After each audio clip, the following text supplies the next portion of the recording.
What about the officers that murdered Arsenio Mortimer? And I'm saying murdered, and I'm not saying shot. I have a sworn statement, all right, a sworn statement, all right, signed by an individual who witnessed the murder of Arsenio Mortimer, stating that he came out of his car with his hands up, with his back turned to the police officer. Well, he was shot twice in his back. I'm quite sure. All right. If that's the case, I know that is the case. I know Mr. Ferguson has his team of officers investigating it. I don't know too much about that. As a matter of fact, I really don't have any details. Once this evidence is being presented to the police force, it's also going to be presented to the media, and I'm also going to forward this information to my contact at Amnesty International. Once that has been done, we're not going to waste time, or public money, or finances in terms of preliminary inquiry. We're going to be pursuing a voluntary bill of indictment for murder. Cool world, blanketed in darkness. World full of crooks. Who are these people? Lyndon Villain is the daddy of this nation. If you're a lesbian, prepare for the devil. Today we have one of the Bahamas' most F&Ms and PLPs. Decisive government. Ben is mightier than the sword, remember that? Where's the love? Glad Controversial TV is here again. A foolish man learns from his mistakes, but a wise man learns from the mistakes of others. Where there is no vision, the people perish.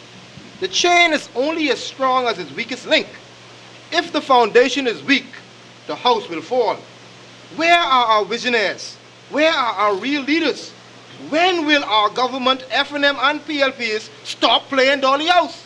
Mr. Lester Cox, an inspiration, someone who has motivated me for many years. Mr. Lester, say good afternoon to the Bahamian people. Hey, Utah, I'm so glad to be here, man. I think this is a great thing you're doing. You're bringing the minds together to talk about some important issues, and I think we ought to talk about it and bring them out on the table. Mr. Derek Bullard. It's a pleasure to be here, and I think what we're putting together here is very important for our nation, for our children, and I think this is going to turn out good. Mr. Free Tinker. Yeah, it's high time. If it isn't this time, I think it'll be too late. Sherman Darling. I'd like to say a pleasant, good day to the Bahamas.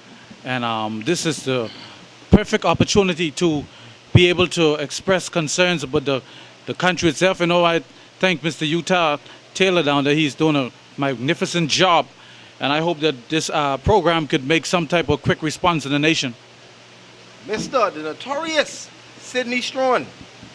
It's also a pleasure to be here among some of the greatest thinkers. And I find it challenging to be in the midst of persons who are not afraid to express themselves. And I think it's excellent for the country.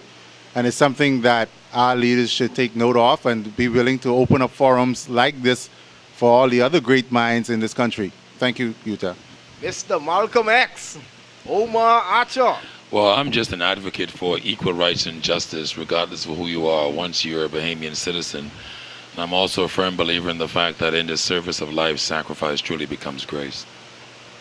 Pauper. Yes, sir. How you doing, Pauper? Rachel, well, and thank God for life. Glad to be here, buddy. And good evening, Bahamas.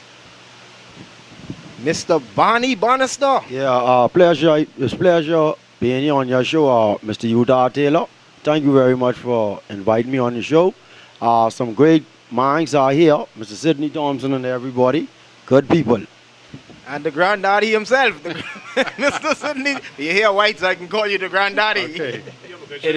It is a good thing to be here, and it is important that the Bahamian people understand these issues. It has to be put in simple, plain language so that the average person can understand. We can jump straight in at guns and crimes. What's going on, fellas? Guns and crimes. What's going on in the Bahamas? Well, in this country called the Bahamas, we don't make guns in the Bahamas, but we have a lot of guns in this country. And I don't know if this country turned Afghanistan or Iran or Iraq, but we really need to do something with this bunch of guns. You know, every couple of days you hear somebody getting shot, somebody getting assaulted, and the crime is out of hand. So we really need to touch on this crime thing in this Bahamas. Lester, what happens to the illegal firearms that are confiscated by the police officers? Well, and that I don't know. I mean, I obviously assume that it goes in some protected area. But I mean, the thing that I'm concerned about is how our economy, how the structure of our country actually affects crime. I think we have to think about how our country is organized, because at the end of the day, man, everybody has to have an opportunity to be successful. And I think when you think about how things are done in the Bahamas, I think our system and our structure leads to a lot of crime. I think that these guns are being recycled, you know. I think they are being confiscated by the police officers only to be resold. Well, that I won't know. That's what I think. Well, if I'm allowed to anybody care to say anything? Well, if I'm allowed to comment on that, I think there's a very important program that the United States State Department has initiated through CARICOM in 2007. And it's called the TRACE program, whereas they can effectively trace illegal firearms and whatever have you and its origins. I find that a number of countries, 7 countries, Barbados, St. Lucia, St. Kitts, St. Lucia, a number of them have signed on. But ironically, the Bahamas has not signed on to it. But yet, we in this country are still talking about eradicating or the eradication of firearms on the streets or whatever have you. Most of the illegal firearms that are on the streets are being brought in by individuals who are actually members of the National Security Department of this country, police officers and defense force officers, and they're being recycled. Like that's a speculation. Yeah, that's a fact. I just want to add something. As far as being recycled, I don't think we have any evidence to that fact. I know that guns, from my experience, confiscated weapons are stored at an armory. I know the police has an armory where they store weapons, etc. And I'm certain that it's very difficult, and I've had the experience to go there and with individuals for their own personal weapons. It's very difficult to actually get a weapon out of that armory. And I think it should be just as difficult for police to get a weapon out of there and walk into their private vehicle and sell it on the street. Now, my thing is, Mr. Strachan, because Thompson is a very, very good friend of mine. Inspector Thompson in charge of the armory. I don't think it reaches the armory. I think the police confiscates the gun from them and don't clock it in. Well, that's the bad apples. But it's very difficult to trace something like that. That's what I'm saying. We're talking about guns that recycled. If it's being recycled, then we can't blame the police force for being recycled. We have to blame individuals who have corrupt intentions. Well, we're not here to blame. Right. What we are here today is to find solutions. Today's show was brought to you by Bahamas Issues Gone Wild. Uncensored conversation, real talk. Win your free $20, $50, and $100 phone card when you sign up and see your picture on our site. Nitro Films Incorporation.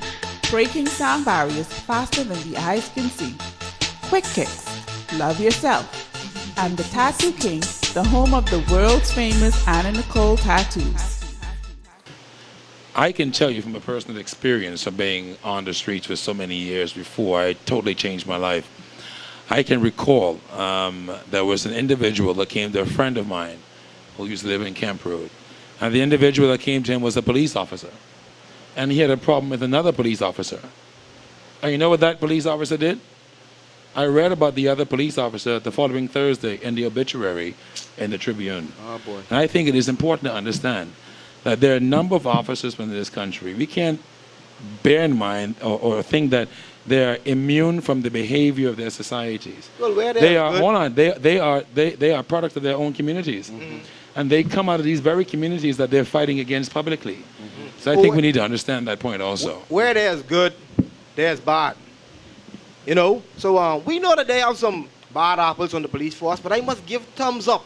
Some people may tend to differ, but I will say this. I give thumbs up to Reginald Ferguson. He is doing a massive job to me in weeding out the bad apples, because never before has I seen so many police officers brought before the courts. What about the officers that murdered Arsenio Mortimer? And I'm saying murdered, and I'm not saying shot.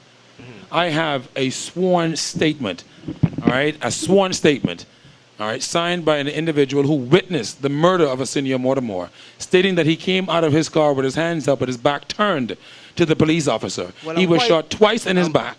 I'm quite sure if that's the case. I know that is the case. I know Mr. Ferguson has his team of officers investigating it. I don't know too much about that As a matter of fact, I really don't have any details. Once on that this, story. once